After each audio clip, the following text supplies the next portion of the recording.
Welcome, everyone. I'd like to say good afternoon or good morning or good evening, depending on your location in the world. I'm Eve Fabros, Online Marketing Manager with Brad Sugar's Profit Masters. We have people attending from all over the world for today's webinar entitled Real Estate. Brad will go into the same strategies he himself has used to generate a massive passive income. And you'll also be given 4 free gifts at the end of this webinar, so be sure to stay till the very end. Now, without further ado, I'd like to pass you on to our host and the world's #1 business coach, Brad Sugars. Well, hi, everybody, and welcome to the webinar. I'm really looking forward to teaching this. Teaching about real estate is an interesting one because as a businessman, how you end up teaching about real estate? Well, pretty simple. If you make good money, you got to invest it somewhere, and so you end up learning how to invest it. And a lot of our clients around the world end up in the same scenario. How do you actually invest the money that you've made? Well, hopefully today we'll talk about how you build a real estate portfolio. Real estate is something that I do all the time. In fact, just not only a few hours ago today, I got an email from Australia on a couple of properties that we're selling there that literally bought them 7 years ago. About $120,000 deposit on just over $600,000 worth of property. Today sold for over $1.1 million. It's 120 grand over 7 years becomes 400 something. You look at the returns, it's not that hard to work out, and we've had the cash flow the entire time. It's not that hard to work out how much money you can make in this stuff called property, but it's pretty easy if you know how. So today we're going to at least get that started and get you off and racing with that sort of stuff. So please make sure you treat this like an actual seminar. Sit, take notes, get a pen and paper, get ready to take notes, get ready to actually understand what it is you're learning and really learn from it. We're going to be using it at a pretty rapid rate of knots today. I got a lot to cover. So 7 steps through it. There's 7 different levels of real estate investing, and we're going to be going through each of those, so what it is and how they look and what that stage is. So I sat down and thought about what are the reasons you would be here. Why is it that you're here on this webinar? And obviously investment is the main thing, and I know a lot of people try and look to investment to make short-term cash flow. For me, business is where the short-term cash flow comes from, but real estate is where we invest that for great, amazing returns. You can make short-term real estate income, and we'll discuss a little bit of that today. But, the majority of the time what you got to understand is that this is an investment. An investment is a 7 to 10 year time frame. We're not looking at a time frame of 7 to 10 weeks as an investment. That's really more of a business opportunity or a business deal than it is an investment. So how do we get with that, and where are the strategies and ideas going to come from? Well, hopefully we've already met. If we haven't already met, just a little bit more of my background. I've built many companies. ActionCOACH is probably the one that you know me for or I'm most famous for. That has over 1,000 offices now in 53 countries, just opened in Egypt, of all places. Phenomenal. Great to see our expansion into, the North African part of the world. But here we are, and building a great company, writing all these books, doing all this stuff, helping people succeed. What I found was that, I was very, very busy, so I stumbled across webinars. I love using webinars to teach. You get to be where you are. And by the looks of our attendee list, we literally have so many different countries covered off on here, everywhere from Australia, New Zealand. There's plenty of you guys down there. There's all North America is covered, even a couple of Europeans. Dang, it must be either late or very early for the Europeans on there, up through Indonesia and, even a couple in South Africa. Dang, okay, fantastic, good to see. So why do I teach real estate, and what is it about real estate? Well, let's first of all understand what investing and what wealth is all about and how investing actually pays off for wealth. For a lot of people, the biggest challenge is that they just don't start investing, therefore they never get any good at it. It's like anything. If you want to get good at it, you've got to start, you've got to build, and it's a gradual process to get good at these things. It's not a matter of, gee, the first property deal I'm going to make is going to make me an absolute fortune. Usually the first property deal you make, you buy the wrong thing. How come? You don't have enough knowledge base. And as with anything, if you want to start something new, very simple suggestion, buy half a dozen books on the subject. Go and read half a dozen books, watch half a dozen videos, go to half a dozen seminars, download half a dozen white papers on the subject. if you really want to get good at something, you've got to gain the knowledge first, and real estate is no different to that. It's why, I have so much in my online learning portal, my Profit Masters portal on real estate, literally 13 hours of real estate education in there, lots of business education, lots of how to buy and sell companies. But, the real estate side of it is something where it does take knowledge to be able to do this. How to do the negotiation takes knowledge. How to do the purchasing takes knowledge. How to plan your portfolio takes knowledge. So we've got to get there, but you've got to start. And where do you start investing? You start investing in your own mind, in your own knowledge base. Once you've got the knowledge, then we can move to the next level. So why do I invest? Well, Albert Einstein, one of the smartest people of all time, he used to say a very simple thing, that the eighth wonder of the world was compound interest. Well, compounding is a combination of two things, time and rate. So if you look at the rate, if the rate is really low, but you leave it in there for a long time, it will compound. If the rate is really high, but you only put it in there for a very small amount of time, it won't compound. You've got to understand that compounding takes both time and rate. You need a good rate, and you need to leave it in there over a period of time for it to actually start compounding, where you get interest on the interest. That's all about your money-making money, or passive income, as the terminology suggests. When I then compare it and say, okay, why do I invest? Investing income versus, asset, so this is asset-based versus cash flow. Now, when I say investing versus a job, that could also be a job where you work in your own business. Either one of them. Investing is an entirely different set of skills, an entirely different sort of monetary policy or monetary system that where your money makes money rather than your time or energy makes money. I look at it from a very simple perspective. If you're doing investing, it's not a full-time job in most cases. In many, many cases, I found that, families where investing is really good is where, there might be two people. One makes the money, one manages the money, and that's a very important asset of any couple or any family. For me, it's been my dad and I for many years. I make it, he manages it. It makes our life a whole lot simpler because he has the time to do that, and I have the time to go out and make the money. So before I go any further about why I invest, I want to flip it over and say what stops people investing, because I see this far too often. People who are capable investing, people who know what they should be doing, they know how they should be doing it, but they're just not doing it. So what stops people investing? Number one, habits. If you've built up a certain set of habits over your lifetime, and they don't include Saturdays going and looking at real estate, they don't include making phone calls about real estate or finding websites about real estate, if those habits are the same all the time, then don't expect things to change. You've got to build some habits, or as I like to call them, rituals around investing.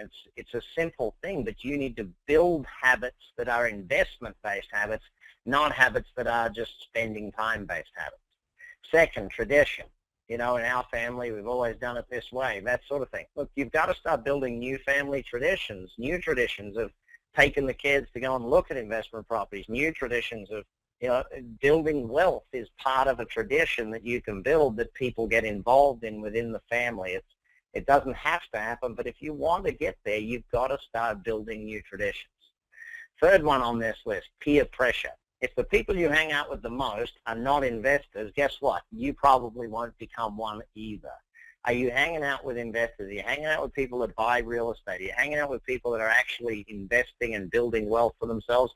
Or is the peer pressure you're getting to come and hang out at the bar on a Friday night? Or is your peer pressure to come and, this is a very important aspect of success in wealth, is that you hang out with people who are actually doing the same thing or on the same path or ahead of the path from where you are.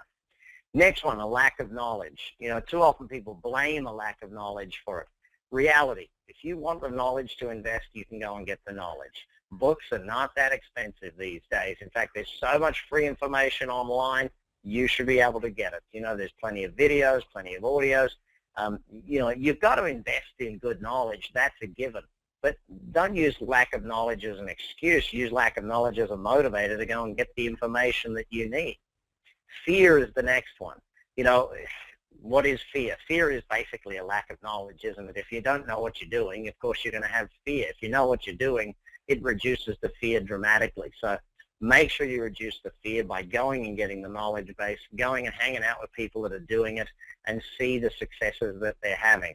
Too often people have fear based on a story about a friend of a friend who went into real estate and lost money. Yes, people lose money in real estate. How come? They don't know what they're doing. That's the reality of it all. So apathy being the next one. Why do people get apathetic about wealth? I really don't understand that one. If I understood it, I guess I'd have everyone across the other side of the line doing what needed to happen. Don't get apathetic about your wealth.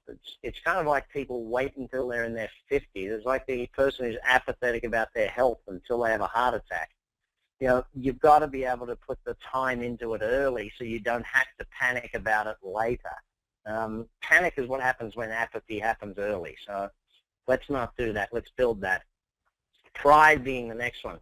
Too many people would rather look rich than be rich. It's as simple as that. If you want to look rich rather than be rich, you know, living in that pride of, I still remember when I was younger and I was driving a car that, you know, I could afford a much better car. I just driving that car because that's what I had. I still remember I could have lived in a much bigger house, but I lived in the particular house we were in because every time I went to buy a big house, a new deal would pop up. I remember one big house I was going to buy, this office complex came up and I thought, oh, I'll buy that. Another one came up and I thought, oh, I'll buy that land deal and develop that. You know, so what happens for all of us is a very simple thing that we sit down and start saying, would you rather look rich or be rich? It's not a complex question, but it's a complex answer. Finally, identity. You know, if your identity is not one of a wealthy investor, if your identity is, I mean, let's be blunt, your identity will have to grow and change if you want to become a property investor. And it has to grow and change at different levels too. Someone that's got 3 investment properties has a different level of property investor identity than someone who has, say, 30 or 40 or 200 or more. I know when we first got over sort of 10 investment properties, it was like, oh, geez, now I'm getting serious with this sort of thing. You know, it's one of those things that your identity has to grow, and you have to see yourself as a property investor if you want it to grow and your portfolio to grow. You need to grow ahead of your portfolio is probably the simplest way to put that. So what keeps you, or in fact in this case is what keeps me investing, I know for me what it is that keeps me investing. It's the resolve. You know, you've got one or two choices in a lifetime, 2 types of pain, discipline or regret. The resolve to keep going, the resolve to keep looking at houses, the resolve to keep making offers, the resolve to actually do it. And yeah, it's a 10-year resolve, gang. It's not a 10-week or a 10-month thing. This is 10 years of good, solid, hard work. You know, not a lot of hours. It doesn't take you 1,000 hours to buy a piece of property. It doesn't take you, you know, it doesn't even take you 100 hours. Maybe it might have on my first property, but I don't think it's taken me 100 hours to buy a property ever.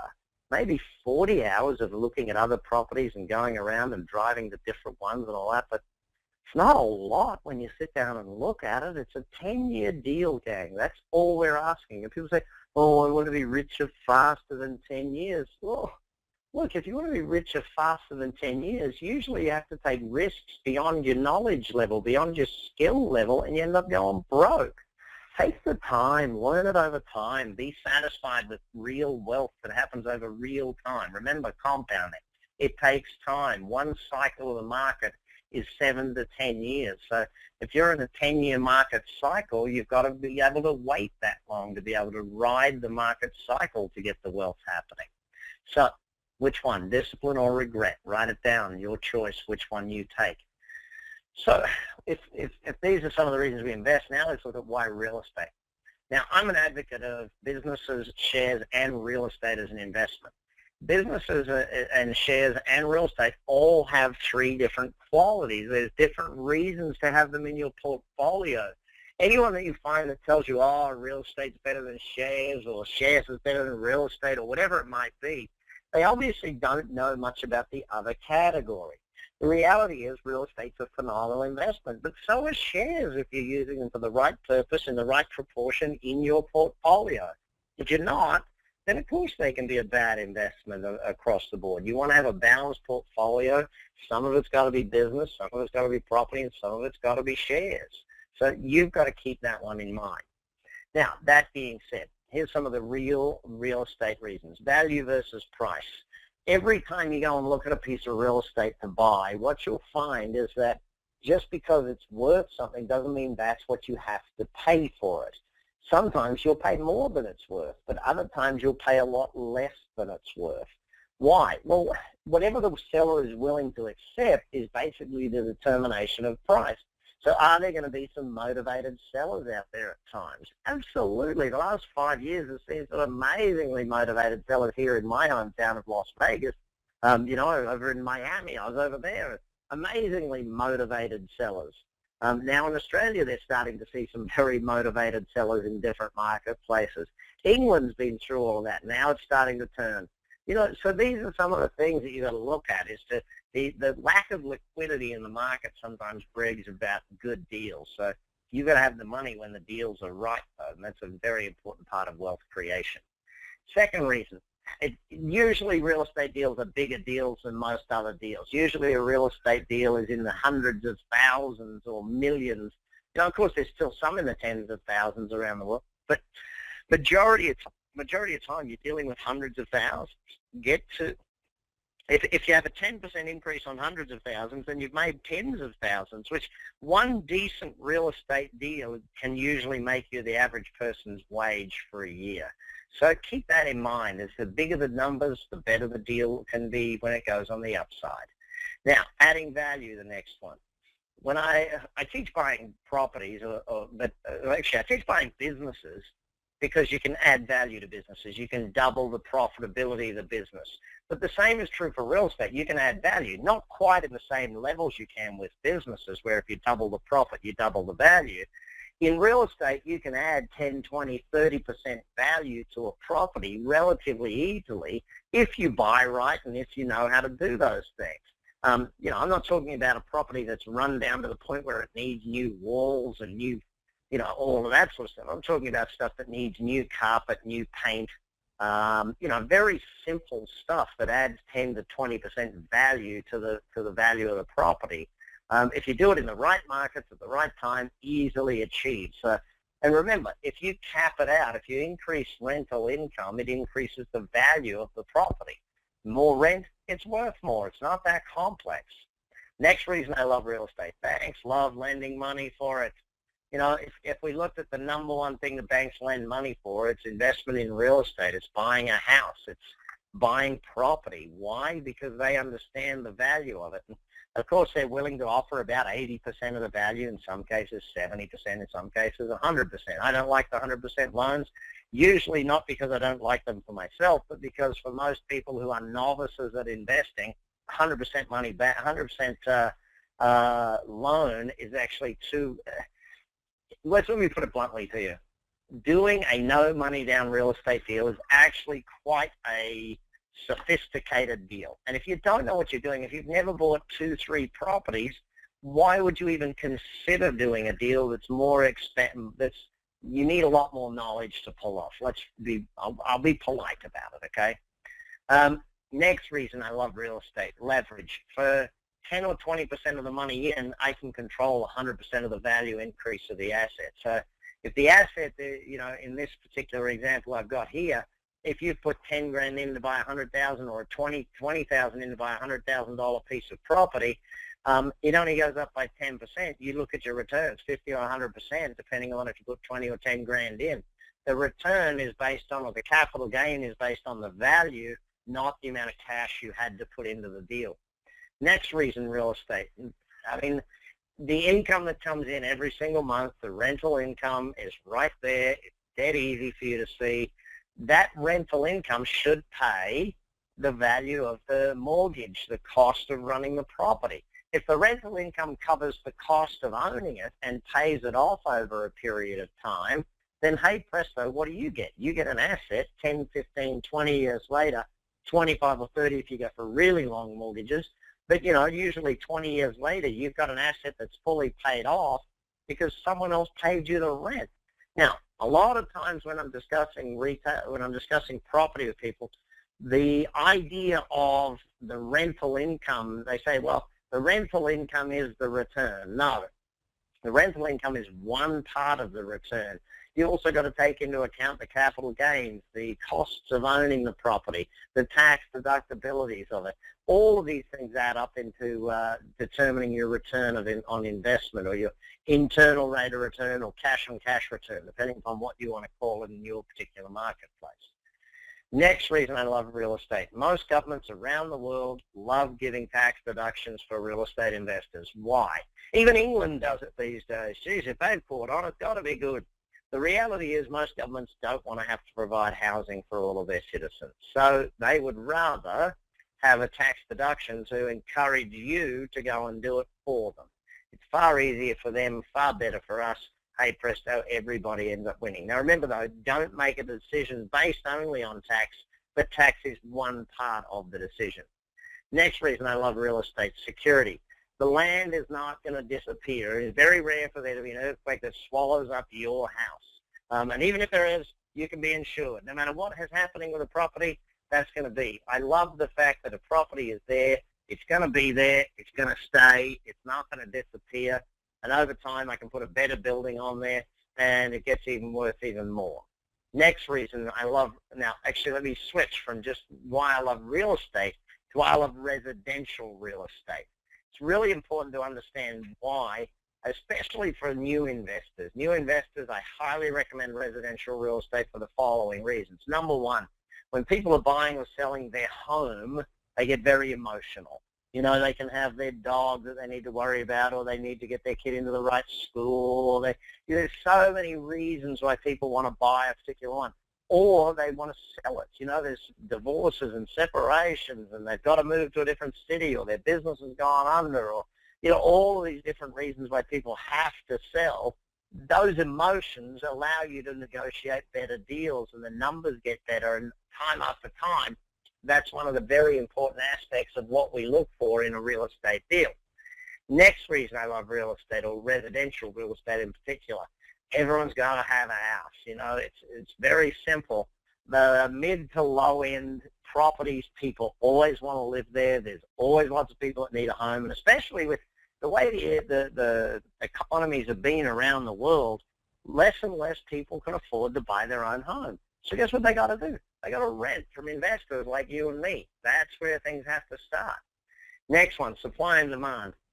Look, you can choose where you buy the property. You can choose when you buy the property. You can choose all of these aspects knowing that, hey, that market there is getting a lot more jobs. Why? Companies are moving to that market there. It's like, you know, we got a lot of people looking at Texas right now. How come? Because a lot of car companies are moving to Texas. They're moving there. They're moving out of California. Is that a problem for California? Yeah, it's going to be. You know, but then there's other companies moving into California, movie companies, software companies, and so on. So you've got to take a look and understand the supply and demand in the area you're wanting to invest in. Next one, part of supply and demand is population. We're not seeing less and less people. We're seeing more and more people moving into an area. Obviously, the better the population, the more demand there is for properties. And obviously, the better the job market, the better the more people needing to move there, therefore the more population, therefore a higher increase in prices. So we like businesses doing well because then they have to give more jobs. Like right now, the stock market is in boom markets in different parts of the world. Companies are in massive mergers and acquisitions, offering more jobs in different companies. Therefore, people need to move there. Hey, presto, guess what's going to happen? Next reason I love residential, vacancies. You know, in fact, try this activity. Go and try and rent a property for yourself. Go and try and find a property for yourself that you would rent and live in. If a property is a neat, nice property, it's generally already rented. The only properties still available for rent are things where it's just come on the market, or it's been on the market a while because the rent is either way too high, or it's not a good-looking property. They haven't managed it very well. They haven't taken good care of the thing. So vacancy rates are definitely manageable. Next one, insurance. I touched on this earlier, but, you know, I get asked this all the time when I'm teaching this in seminars. You know, aren't you worried that someone's going to burn down your house? Well, look, the reality is I kind of wouldn't mind if they burnt down the house. In some of the houses, I'd actually like it if they burnt the dang thing down. It's fully insured. I got rental insurance, so while it's being rebuilt, I got income coming in. I can rebuild a brand new property, and I can charge more rent for that thing. So, you know, which one do you want to do? Do you want to worry about it, or you just want to insure it and make sure you're always covered? It's just a cost of doing it. So let's compare several different real estates as to it. Commercial, industrial, retail, and hospitality. Love them, good investments, think they're phenomenal. But as a new investor, do you really want something that can have a 1 or 2 year vacancy in it? Probably not. Vacant lands, just, spare land. No income benefits, therefore no tax deduction, therefore two of the reasons why we invest in real estate are not met. Rural land, yeah, you get tax deductions on this, but it is a lot of work and can be highly speculative if depending upon what it is. Owning and building a farm is dang lot of... It's a great way to hold the land for a long period of time if that's what you want to do. Residential real estate, it meets all the criteria of above, but, this is a simple thing. Everyone's got to live somewhere, so you don't get those long vacancies if you just...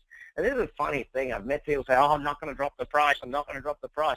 Hang on. If you took $50 off or $20 off or $100 or whatever the amount is, how many weeks would you have had to have not rented it before you've now got that money back? It's crazy that people hold out for months to get their actual rent instead of just dropping a little bit and get someone in there now, which would cost you a lot less in the long term. So good investments. Let's look at the criteria for a good investment so we can determine, does property meet these? Of course it does, but let's examine it. Capital growth got to be there. Security got to be there most definitely. Cashability, that means it's fairly easy to get cash back once we sell it. Next one, tax advantages. Definitely got those in most countries around the world. Got an income. It's got its rental income. Got good control over it. I can fix the property up when I want to do it. I can renovate. I can... all that stuff. So all of those things, property meets the criteria of a good investment. So that's the first thing that we have to understand. Now, let's take a look specifically at how we grow as a property investor. You start out as a renter. You're renting a house from someone else, or boarding. I'm not sure if many homes make their kids pay board anymore. I remember having to do it when I was a kid, paying board to my parents to stay in their house once I had a job. Then you go to your own home, and is your own home an asset? Most definitely. It crushes me when I see all these people saying, oh, but your own home isn't really an asset, especially like Kiyosaki comes out and says it's not an asset. Rubbish. It's a great asset. It's a phenomenal asset. And here's the point they miss. If you didn't have your own house, you'd still have to be paying rent. So what would you rather pay, mortgage interest or rent? One's dead money for certain. One, you're going to get the money back eventually. It might take 20 years to pay off the house, but hey, you've got to live somewhere.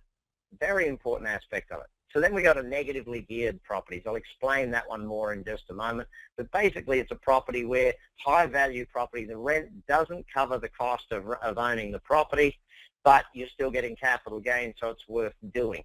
We'll discuss that more in a bit. Next one. We move to positive cash flow properties. That means you've now got more rental income than you do expenses. So good type of property to own, but usually lower capital gains, so therefore sometimes there's a balancing act with that. Next one, where we start to get more involved in our property investing. Where we buy it, we renovate the property, and we redraw against it. So you're buying it, you're fixing it up, and then you're going back and loaning against it to go and do the next one. Very much more full-time. Commercial property, again, not for novices, generally for people who know what they're doing, who have a much bigger risk spread, so they own multiple properties so that if one is without rental income, it's okay. Finally, we get to being a developer where you actually develop properties, be it a block of land that you cut up and turn into lots of different lots that you're selling, or whether it's a high-rise or whatever it might be, condominiums, etc. Part-time is what we are down the bottom half here. We're not really full-time investors. We can start being full-time here at the buy, renovate, and redraw, but we have to be once we get into the commercial and the developer end, because that's really where we're actually really thinking of this as a business and in putting a lot of money into it. So let's take a look at these three types of deals. I basically put together a wealth wheel. Now, why do I use a wealth wheel? It's how we actually put together, how would you put it? Portfolio management is probably the simplest of words. So three types of deals: negatively geared deals, positive cash flow deals, and quick cash deals. By the way, if you do have a question, I've noticed there aren't many in there yet. If you do have a question, please type it into the question box on the right-hand side of your window. You can type in any question you want, and I'm pretty sure I'll get a couple of minutes at the end to answer questions. So make sure it's in there if you do have a question.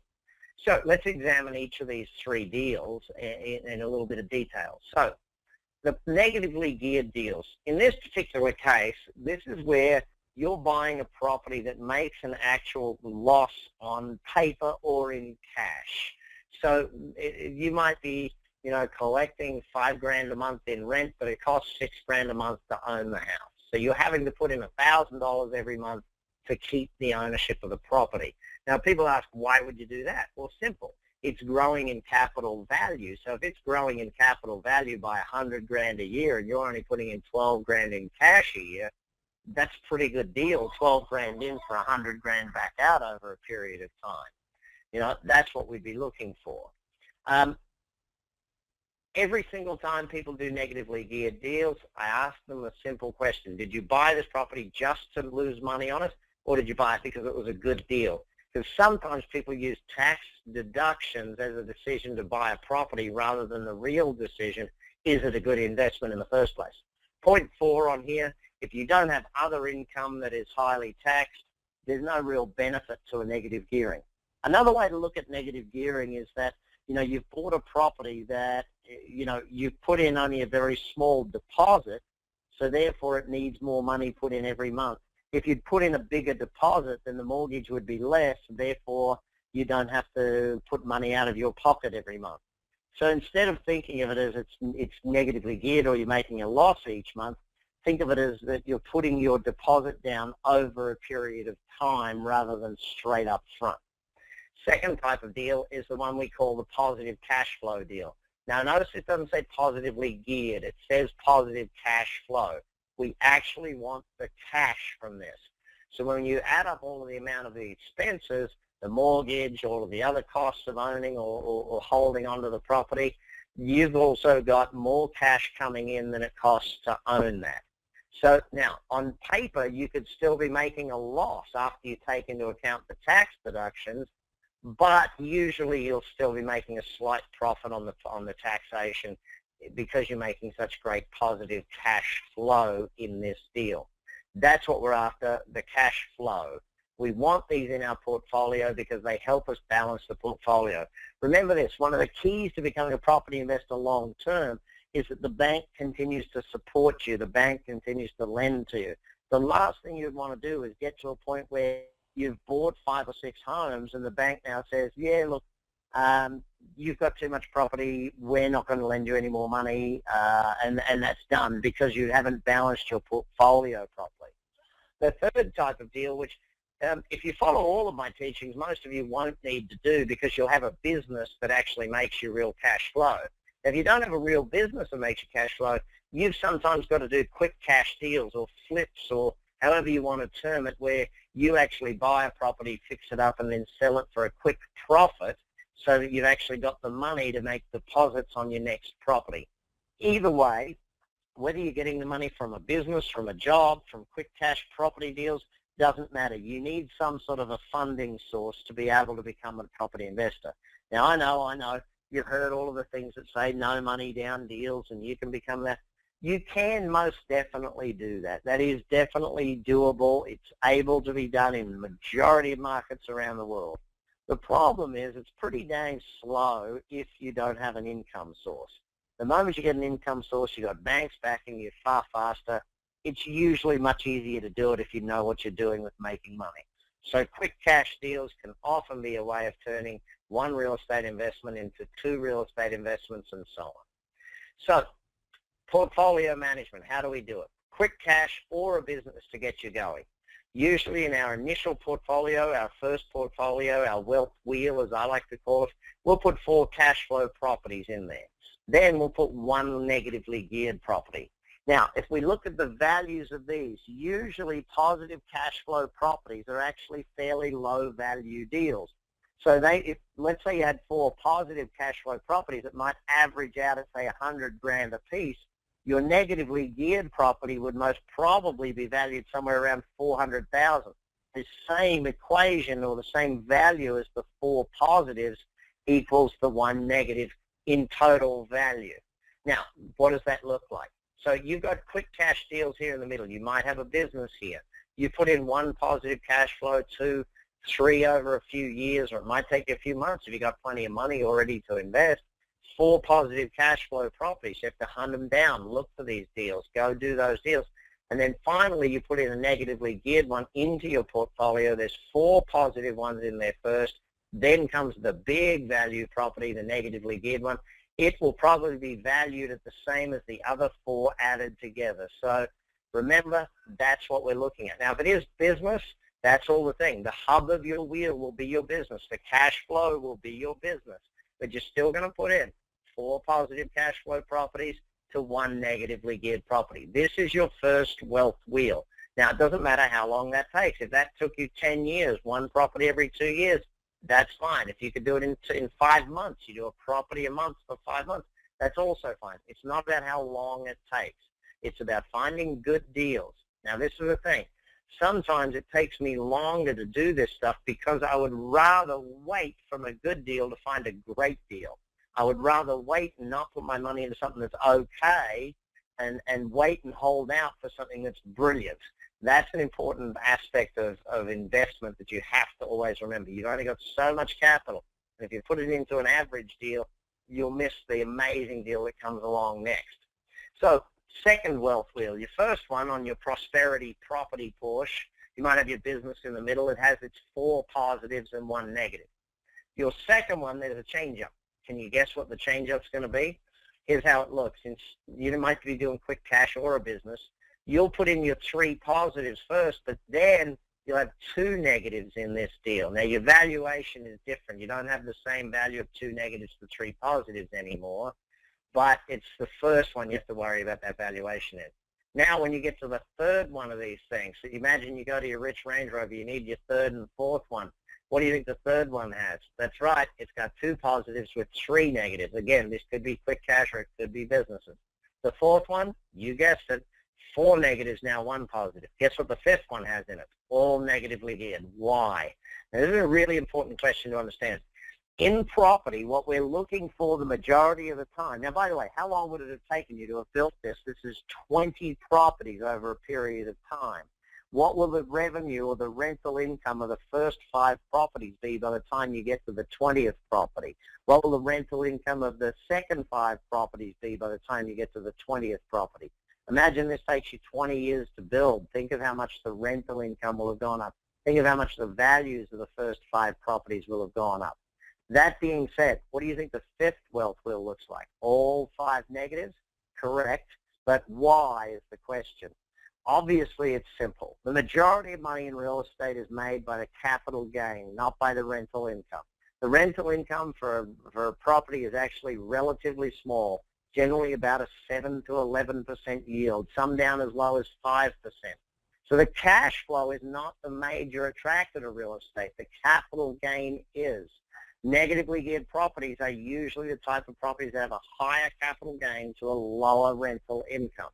So whereas the profitability, the positive cash flow ones are the ones that generally have a lower in capital gain and a higher cash flow. So let me let you read through a couple of these things not to buy.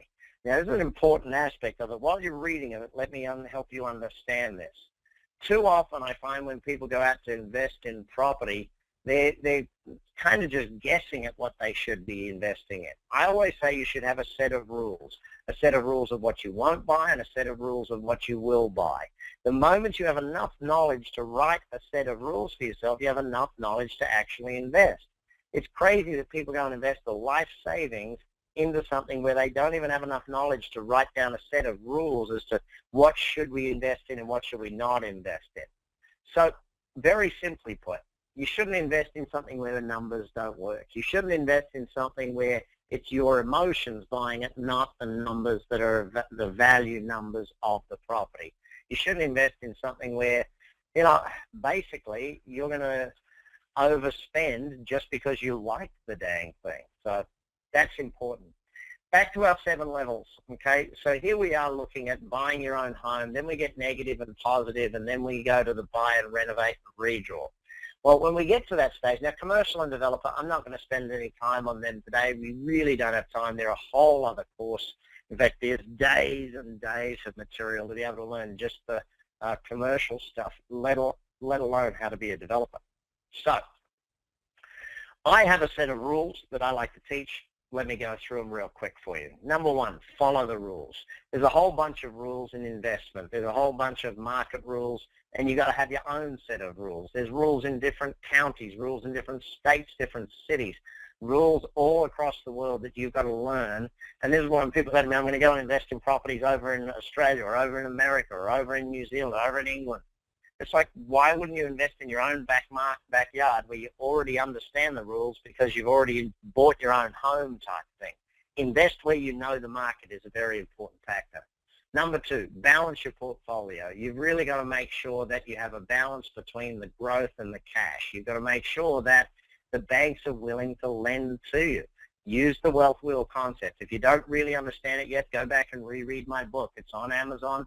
My real estate coach book, get into it, read that and understand it. Number three, buy value of the land. The reality of any real estate investment, hang on, let me go back. The reality of any real estate investment is that the land is the valuable part. The building wears out. The carpets have to be replaced. The building wears down. You know, things have to be done to it. It goes down in value. How do we know that? Well, governments give you depreciation on it even, or amortization of the value of the asset that you have to write off. So what are the best high growth areas? Anywhere with water, anywhere close to the city center. These are high value, fast capital gain areas. Anywhere with hills and views, you know, old money on golf courses or on parklands. Those sort of things are always going to go up more in value than a property that's out in the middle of nowhere that doesn't have a cap on the amount of land available. If you're in those outer suburbs where the land just runs forever, you know, you've got to understand that that's going to be a harder one to get value going in than it is in other areas. So if they're in those markets where there's usually low growth but high cash flow, that's what we're looking for. We want more land value than the other. Traditional growth cycle. Most countries or cities or states grow from the center out. Now, it doesn't necessarily mean the center of the country. It means the economic center. Australia grows from Sydney out, and UK grows from London out. The US grows from New York and Los Angeles out. In fact, almost San Francisco is taking over LA as the West Coast sort of hub for the center of property values.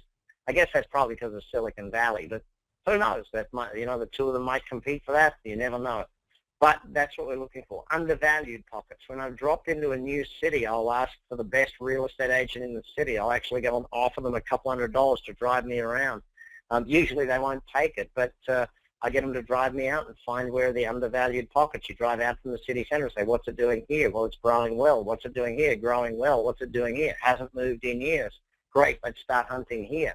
Look for those pockets that haven't moved in a while. Number four, residential. If you're in, for all the reasons we mentioned earlier on, if you're a novice investor, you've got to be looking at residential rather than going after commercial and that sort of stuff. Multifamily is not necessarily for you. You want single family homes and condominiums type stuff. That's what you're going to be going after. It's much lower risk. Rule 5, when you're buying and renovating and redrawing against it, you've got to learn your negotiation skills. You've got to learn how to evaluate the cost of actually doing it. How much will the renovation be? How will I finance it? How will I actually loan and structure? Again, this is not something you want to do on your first 1 or 2 properties. Your first 1 or 2, you just want to do buy and holds. That's really what you want to do. Once you start learning more about property, then start doing these buy and renovates and redraws. Rule 6, this one goes across the board, profited purchase. You've always got to hold out for a great deal. You've got to look for something where you can get a deal that no one else is going to get. You see a twist in it. Good timing is another reason you can get these profited purchases. Good negotiation. The fact that you see land value and under a building that's not really that great. You know, those things are all a part of it. When no one's buying, it's easier to profited purchase. When everyone's buying, how do you profited purchase? You make a long settlement period. You settle over a longer period of time.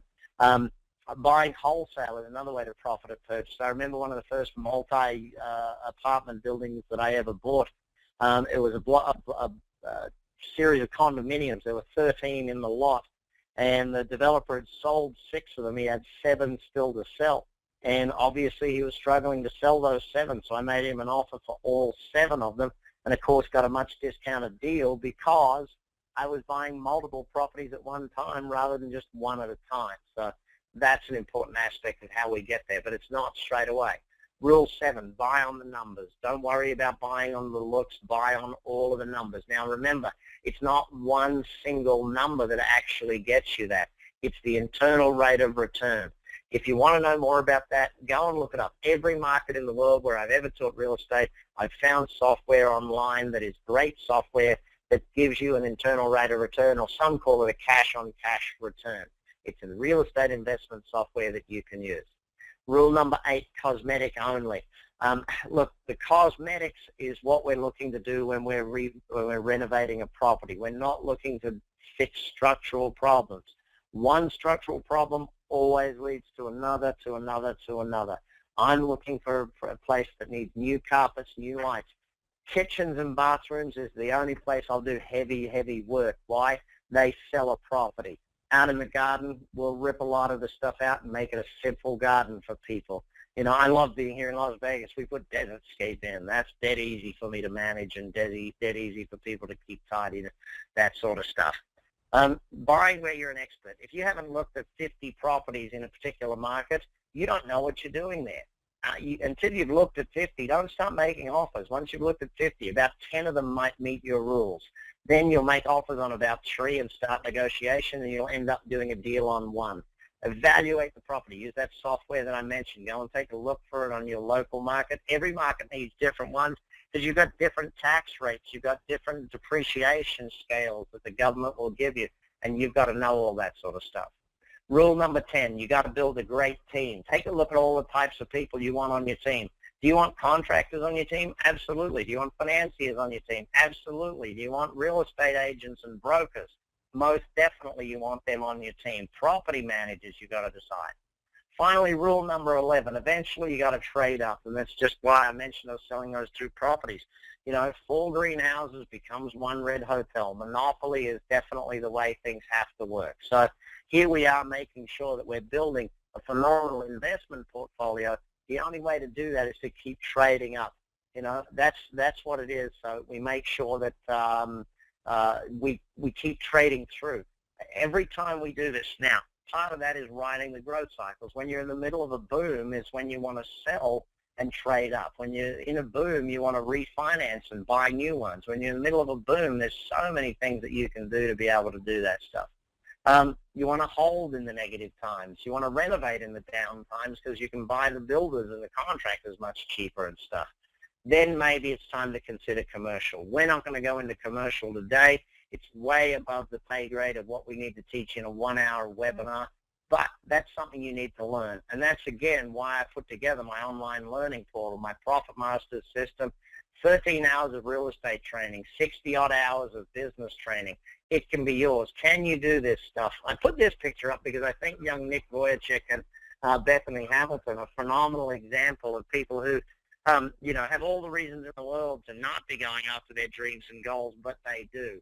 You know, it's a very simple statement. If you don't know where you want to be in 5 years' time, you're already there.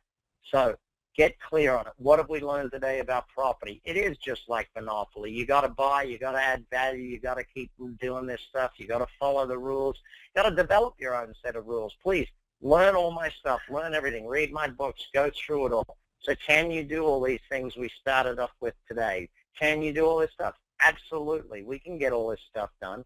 But how? How is the question? Well, in most times, in my mind, you've got to start somewhere. So where have you got to start? How do you get this implemented is really the biggest question that most people should be asking right now. Well, hopefully what you've learned today is that there is a lot to learn to become a great real estate investor. You've got to read the books. You've got to do the study, attend the courses. Now, I put all my courses on real estate online in my business school. It's a business investment school just for you. Now, if you own a business, you'll get massive benefit out of this because we've got all of the training for all of your staff, 83 staff training videos. You can join that level for just $97. That's right, $97. By the way, I give you a 200% guarantee. Hang on, I forgot to mention, please write in your questions. I'm going to get to your questions in just a moment. Please put them in right away. You know, doing this stuff, if you want to train your staff, $97 is a ridiculous amount of money to get your staff trained, and a lot of lessons you'll learn. Your business school, $397 for you to get 11 webinars on, actually, let me go back so you can see them, everything from sales, marketing, how to buy companies, where life success comes from, how do you actually create a successful life, how to multiply the profit of a company. These are all 1-hour webinars that you need to learn about leadership and finding great employees, client retention, leverage, how to do the work once and get paid forever. Real estate investing is a very big part of that. Knowledge acquisition is a very big part of that. So to invest $97 for your team, or $397 for you and your team, that's right. For the $397, you get both your training and the team's training. It's a ridiculous price for that sort of stuff. But that's what we do here at Action Coach. It's why webinars work. You've now got 8 minutes to make sure your questions are in there, gang, and to make a decision. Please go into your chat window, not just the questions window. You'll see there's a link in your chat window. It's bradsugarsprofitmasters.com/webinar offer. You'll hit this page. In this page, you'll see my business basics for your employees, the entrepreneur level for you and your employees, my billionaire in training. This is the wealth stuff. This is all the stuff, my profit from property in here, all of it, my property coaching, this sort of stuff, my mind-rich stuff in here. All of this information is all included in that. It's $997. It's real simple to make a decision. How come? Well, let me show you why it's simple for you to make a decision. I'm going to give you a 200% guarantee. That's right. If you don't love it, if you don't come back and say, I love this thing, here's what I'm going to do. I'm going to give you your money back, and you get to keep it. That's right. You get to keep it. It's yours. 200% money back guarantee. So imagine this. You put it on your credit card. You go away. You go through it for the next week, month, however long. You come back to us and say, I don't love this thing. We'll give you your money back before the credit card companies even sent you the bill. That's how simple it is for you to make a decision today. Get in there. If you don't believe it's going to make you back the $997, watch all of the real estate videos. Yeah, you might take advantage of me, and a couple of people a year take advantage of me, whoop-de-doo-dah. But the majority of people I know, they're honest, good people. They won't take advantage of us. When they learn the amount of stuff, they will get in there and do it. So bradsugarsprofitmasters.com/webinar offer. Get into my entrepreneurs school. I'm also going to have all of this other information that's involved in it, literally hours and hours of material ready for you. My entrepreneurs training, how to buy, build, and sell companies, it's already in there. You don't have to worry about it. There's a whole day in that entrepreneurs training of real estate investing. It's already on film, already there for you, included all the other real estate stuff. So time to get to your questions. Here, keep looking at all of this information that's on there whilst I start on answering people's questions and start going through it. Okay, let me scroll back up to the top so I can actually ask the questions, answer the questions in the order they came in. Okay, Brad, generally yields in Australia are 5%, well below the thing. But the question on yields, remember this, we're not after a yield, we're after a cash-on-cash return. So the yield is based on the full value of the property. You're not putting in cash to buy the property. You're putting in a deposit to buy the property, not the whole thing. The yield is a fake number. We've got to remember that. Other things that are involved, please, my team is putting the screens up now of all of the other stuff you get involved in it. Please go to that website right now and enter in your details. Come join us, even if it's for $97 just to give us a try and see how good our stuff is. Next question. Okay, so here's an area, it's a question about North Dakota, an area where there's an oil boom. Is investing there going to be a good thing? Absolutely, in the short-term investing there is going to be a good market move. Whenever there's a boom in business, as I said, Texas with the car industry, whenever there's a boom, like they put just got the Super Bowl announced in Minnesota. Whenever there's an Olympics like Sydney got, they go and rebuild the city. They build a whole bunch of new train systems, bus systems. It increases the value of the area because they put in more parks, more everything that goes in there is a phenomenal aspect to increasing it. Land tax, you have to pay it. Yeah, you just got to pay it. It's the cost of being a real estate investor. You can split your real estate investments up so your properties are kept below the value of the par, but eventually they catch up to you and put you into the whole group sort of thing. It's a very important aspect of it. Building houses for rent. Absolutely love building houses for rent. We always think that building is a great way for a simple reason, that if you build, generally your cost of acquisition is a lot lower. but you got to buy the properties at a very good price. You got to buy the land at a good price, and you got to have a good construction agent. Remember, you've got holding costs while you're building. You got to build that into the cost of doing this thing. So are you ready for my Entrepreneur's Business School? Are you ready to go and learn all this stuff? By the way, remember this one simple fact. I'm going to give you 1 hour with one of my coaches who's going to help you apply this, whether it's income stuff you need to learn, whether it's investing stuff you need to learn. 1 hour with one of the team is definitely going to help you with doing this sort of stuff. Next question I've got on my list. Brad, do you do personally interest-only mortgages or repayment? Interest-only on positive cash flow properties or repayment on negatively gearing. So originally we did a lot of interest-only. These days, the majority of our properties are all on in principal and interest. We're repaying them back. We do use some properties where we have like a revolving line of credit to help us buy more properties, but that's just a facility rather than the other. The problem with that is it's got a higher interest rate, so therefore it's not good for novice investors in most cases. I think I'm pretty much done all the questions. Brad, can you slow down talking? No, I can't. That's not possible. Look, this will be recorded. You can definitely go back and take a listen to it. Please, you can forward it to your friends if they want to have a listen to it as well. But jump over, take a look at our website. $97 to get started, $9.97 if you want the real level with all of the real estate and investing knowledge in there. That's where I definitely want to see you.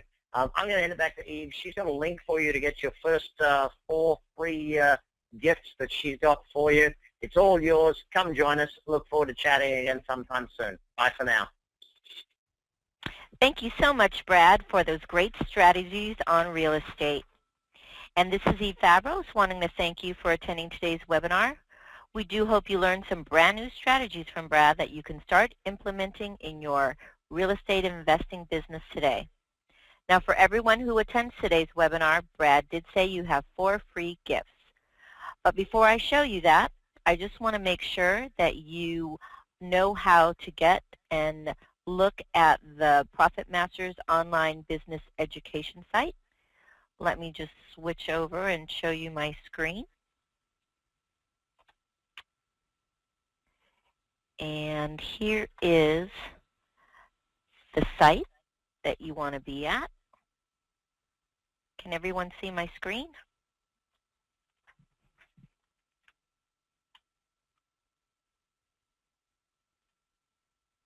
There we go. Here we have the Profit Masters different memberships. Again, the Business Basics is only $97 and you get 9 hours worth of videos. The next one is Entrepreneur, where we'll add in an 11-day webinar series. And the best bargain is the Billionaire in Training membership, where you get all of this audio, video, and ebook and white paper content. So that is the best to try. So now getting back to the free gifts. Let me go ahead and show you how to get your free gifts. Let me go ahead and grab the URL for getting your free gifts. Thank you for being so patient. And here we go. I'm going to post it actually into the chat window. So go ahead and click on that link, and what will happen is you will be taken to the screen. All right. So when you click on that link, you're going to be taken to this page. This is our thank you page for attending the webinar, and all you have to do is go ahead and click on this free access now. Once you click there, you want to go ahead and type in your name and put in your email address.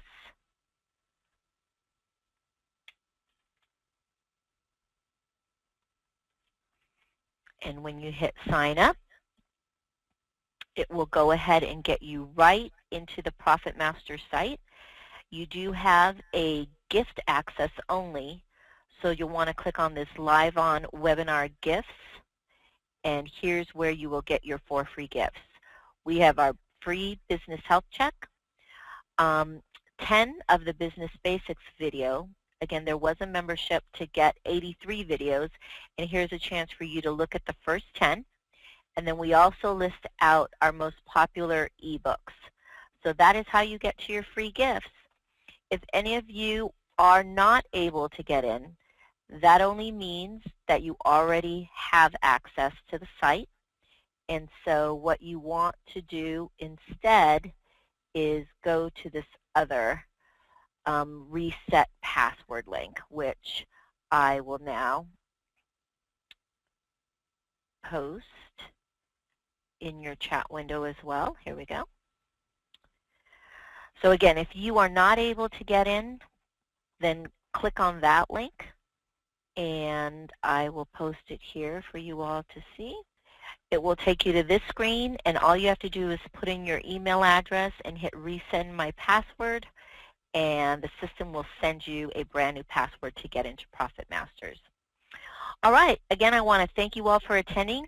For those of you who might not have gotten your questions answered by Brad, I will go back and relook at those and be sure to send you an email if your question didn't get answered by Brad. But again, I hope you learned a lot today. Take a look at our Profit Masters webinar offer, and we'll see you on the next webinar next month, which will be on advertising. Thank you all again, and make it a great day.